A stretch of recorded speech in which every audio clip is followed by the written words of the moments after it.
नमस्कार मित्रों। दस देश में आप लोगों का स्वागत है। यहाँ पर करते हैं हम लोग देश में हो रही राजनीति पर चर्चा। और आज हमारा विषय है दिल्ली विधानसभा चुनाव में हुई राहुल गांधी की एंट्री। तो बहुत दिनों से इंतजार था दिल्ली कांग्रेस को भी और जनता को भी कि आखिर राहुल गांधी कब दिल्ली विधानसभा चुनाव में प्रचार के लिए उतरेंगे। ऐसे में वह उतरे और उन्हें कई सारी बातें कही। ऐसे में आज के वीडियो में चर्चा करेंगे हम तीन मुद्दों पर। पहला तो यह समझेंगे कि दिल्ली कांग्रेस की स्थिति क्या है वर्तमान समय में। सेकंड बात करेंगे राहुल गांधी ने आखिरकार क्यों अरविंद केजरीवाल को नरेंद्र मोदी के समकक्ष खड़ा करने का प्रयास किया। और तीसरे यहाँ सेगमेंट में समझेंगे कि राहुल गांधी की एंट्री दिल्ली चुनाव में वोटरों पर क्या प्रभाव डालेगी। नमस्कार दोस्तों, मैं सुधांशु, आप देख रहे हैं द स्वदेश।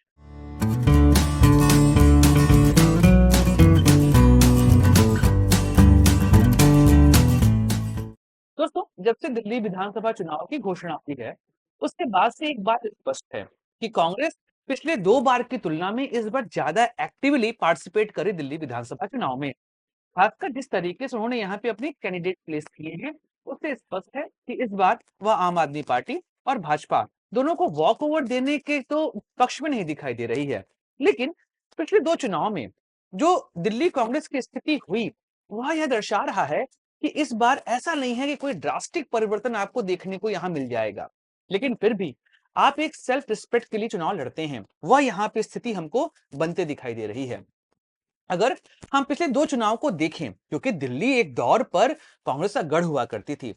शीला दीक्षित के आगमन के बाद से दिल्ली में लगातार तीन बार सत्ता की प्राप्ति हुई और वोट बैंक लगभग इनका 49% तक पहुंच चुका था।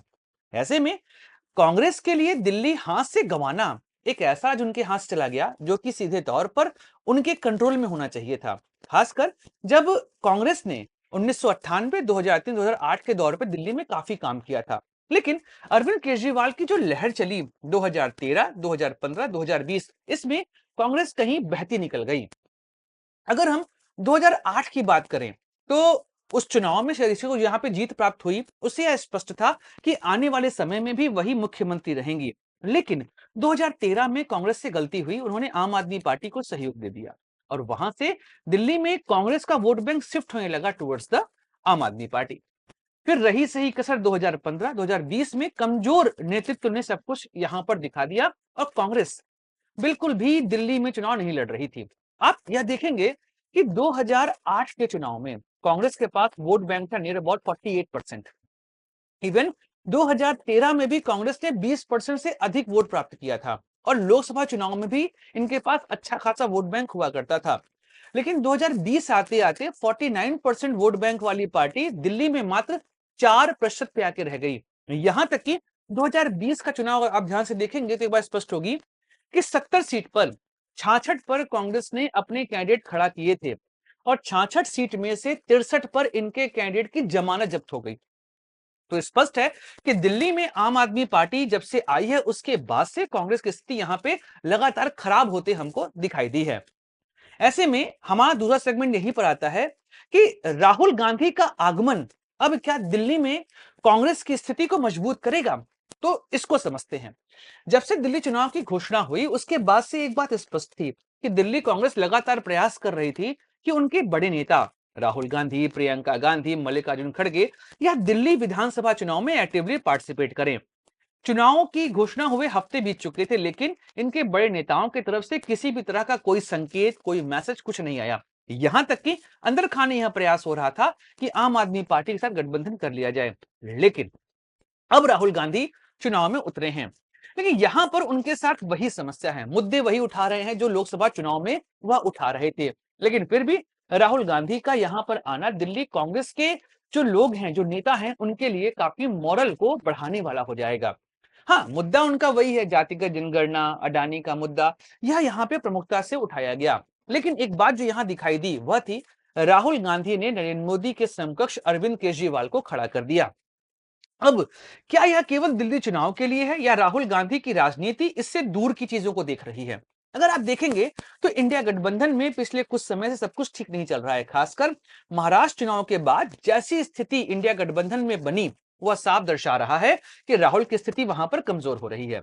लेकिन इंडिया गठबंधन की प्रॉब्लम यह है कि वहां पे राहुल के अलावा भी कई सारे क्षेत्रीय छत्रप हैं जो प्रयास कर रहे हैं कि इंडिया गठबंधन के वो सबसे बड़े नेता बन जाएं। ऐसे में ममता बनर्जी, उद्धव ठाकरे, लालू प्रसाद यादव और शरद पवार या कुछ ऐसे नेता हैं जो प्रयास कर रहे हैं कि इंडिया गठबंधन में उनका अस्तित्व दूसरों से बड़ा हो जाए। ऐसे में राहुल गांधी ने एक काम कर दिया, अरविंद केजरीवाल को नरेंद्र मोदी के समकक्ष खड़ा करके उन्होंने एक तरीके से इंडिया गठबंधन में एक नए नेता को यहां पर प्रोजेक्ट कर दिया है। अब ममता बनर्जी को अरविंद केजरीवाल के साथ भी इंडिया गठबंधन की लीडरशिप के साथ जूझना पड़ेगा।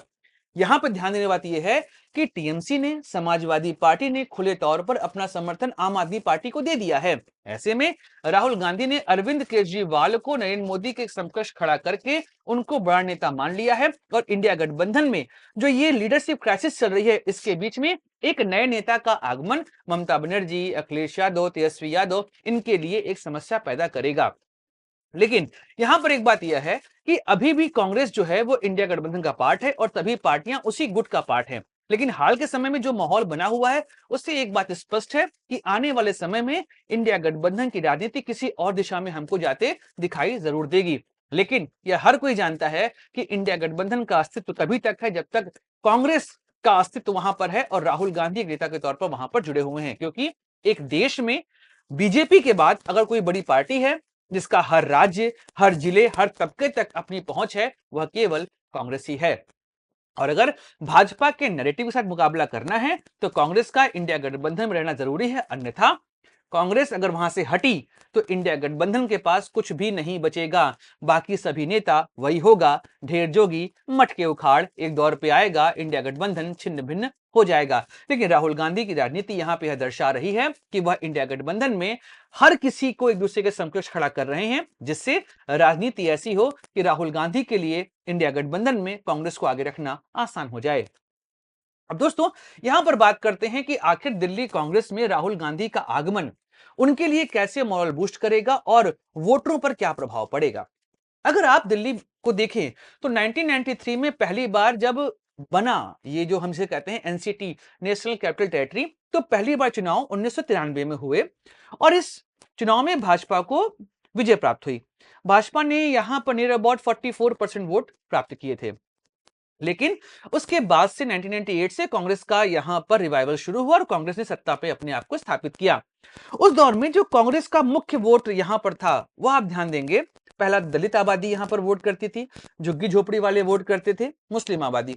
इसके साथ जहां पर मध्यम वर्गीय भाजपा के साथ अधिक रहता था, लेकिन दिल्ली में वह मध्यम वर्गीय चला गया था कांग्रेस के पास, भाजपा का सहयोग वह यहां पर नहीं करता था।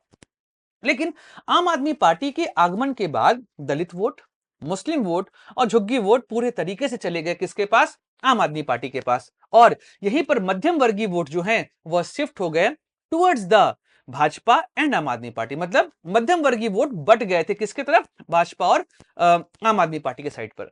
इसीलिए कांग्रेस का वोट बैंक 4% पे आ गया। लेकिन जिस तरीके से कांग्रेस इस समय दिल्ली में चुनाव लड़ रही है वह भाजपा, आम आदमी पार्टी दोनों को परेशान करेगी, क्योंकि अभी देखिए सीलमपुर सीट पर अगर आप अपना चुनाव प्रचार कर रहे हैं, यह स्पष्ट है मुस्लिम बहुल्य क्षेत्र है और जब से लोकसभा चुनाव संपन्न हुआ है एक बात स्पष्ट है कि माइनॉरिटी वोट, खासकर मुस्लिम वोट जो है वह सीधे तौर पर कांग्रेस की ओर शिफ्ट होता हमको दिखाई दे रहा है।